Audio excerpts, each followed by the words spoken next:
Quoi? Encore une vidéo sur la famille des Huawei P20? Et oui, parce qu'on vous a déjà parlé en long, en large et en travers du Huawei P20 Pro, mais aujourd'hui on va se concentrer sur ses deux petits frères, le Huawei P20 et le Huawei P20 Lite. Salut à tous, c'est Omar de Frandroid et oui, je vais vous parler de ces deux smartphones pour savoir s'ils méritent votre coup d'œil. C'est parti. Alors avant de commencer, pour être clair, ce qu'on veut c'est qu'avec cette vidéo et celle qu'on a dédiée au Huawei P20 Pro, vous puissiez avoir une vision globale d'ensemble assez complète de cette famille de produits. Et on va commencer avec le Huawei P20. Donc le P20 Lite, je le pose ici pour l'instant. Et c'est tout. J'ai pas la suite de ma phrase. Alors d'entrée de jeu, on va le préciser tout de suite, le Huawei P20 il ressemble beaucoup au Huawei P20 Pro. Il est juste un petit peu plus petit. Il a la même encoche en haut de son écran, le même lecteur d'empreintes en bas de son écran et un design tout en rondeur comme le P20 Pro. Il faut regarder l'arrière du téléphone pour voir une vraie différence avec le P20 Pro. Et oui, même s'il a aussi un dos en verre, le P20 n'a qu'un double capteur photo.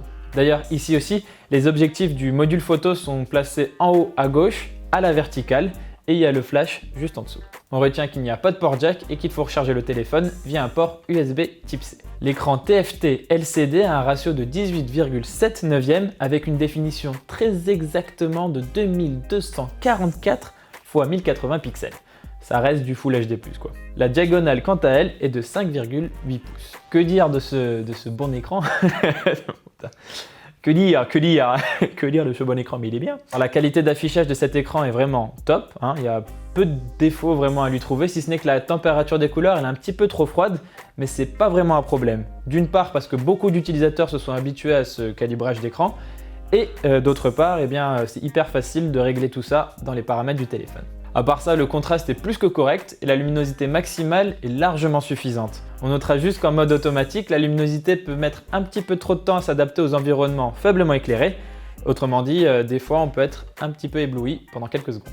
Le Huawei P20 tourne sous Android 8.1 Oreo, combiné à l'interface maison Emotion UI 8.1. Alors comme sur le Huawei P20 Pro, il y a vraiment beaucoup de personnalisations qui sont possibles. On notera que comme d'habitude depuis un certain temps sur les produits de Huawei, on peut activer ou désactiver le tiroir d'application. Si vous n'aimez pas avoir l'encoche en haut de l'écran, vous pouvez toujours la camoufler en optant pour une barre d'état avec un fond noir.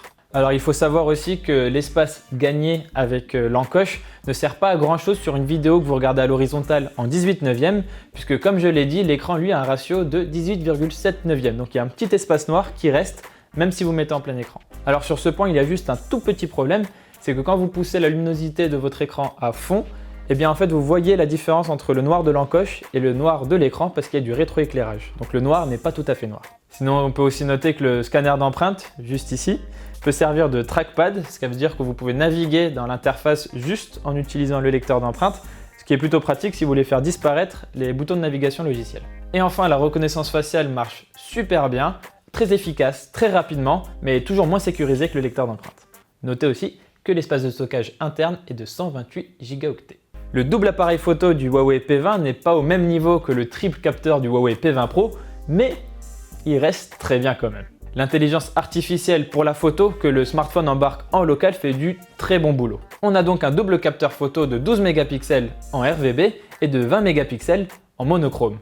Et pour les photos en extérieur, c'est vraiment superbe.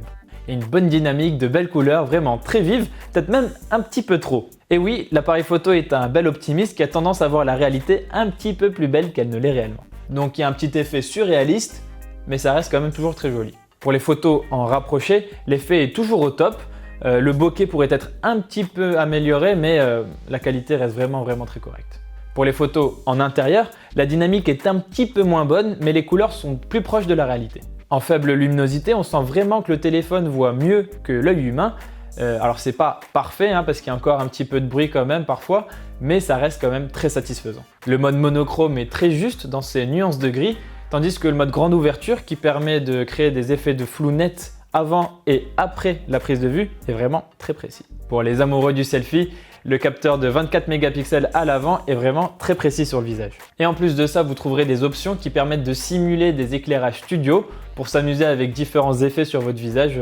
C'est gadget mi rigolo. Côté performance, encore une fois, comme le P20 Pro, le Huawei P20 dispose d'un Kirin 970, sauf que lui il a 4 Go de RAM, soit 2 Go en moins par rapport au P20 Pro. Alors globalement, il est extrêmement bon, hein, une très bonne stabilité sur les jeux les plus gourmands avec des graphismes poussés à fond. Il faut vraiment le pousser dans ses derniers retranchements pour observer quelques latences assez rares et très brèves. Genre sur de bonnes scènes de combat de MMORPG bien faites quoi, de Mopurg, de Morpug.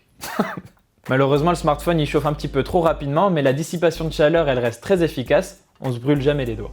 Donc comparé au Huawei P20 Pro, ce smartphone il n'a pas de grosses différences en termes de performance, mais comme il a 2 Go de RAM en moins, c'est sur la longue durée qu'on pourra éventuellement remarquer des différences. On notera juste que les smartphones dotés d'un Snapdragon 845 ont tendance à être supérieurs en termes de puissance pure. Le Huawei P20 a une batterie de 3400 mAh et elle fournit une belle autonomie. Ce smartphone il peut être utilisé pendant une bonne longue journée en utilisation intensive, navigation web, jeux, vidéos, tout ça.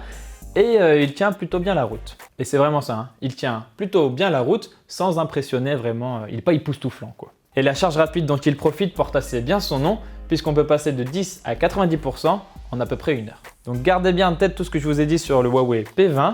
On va revenir sur son prix un petit peu plus tard dans cette vidéo parce qu'on va juste passer très rapidement sur le Huawei P20 Lite pour voir un peu quelles sont les différences entre les deux smartphones. Donc rapidement, ce qu'il faut retenir sur le Huawei P20 Lite, c'est que le design change très peu.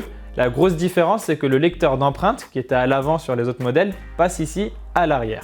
Mais on garde le double appareil photo, le dos en verre et l'encoche au-dessus de l'écran. Ce smartphone, il a droit à un écran IPS LCD au ratio 19/9. Il a une diagonale de 5,84 pouces, une définition Full HD+, et globalement, la qualité d'affichage reste tout aussi satisfaisante.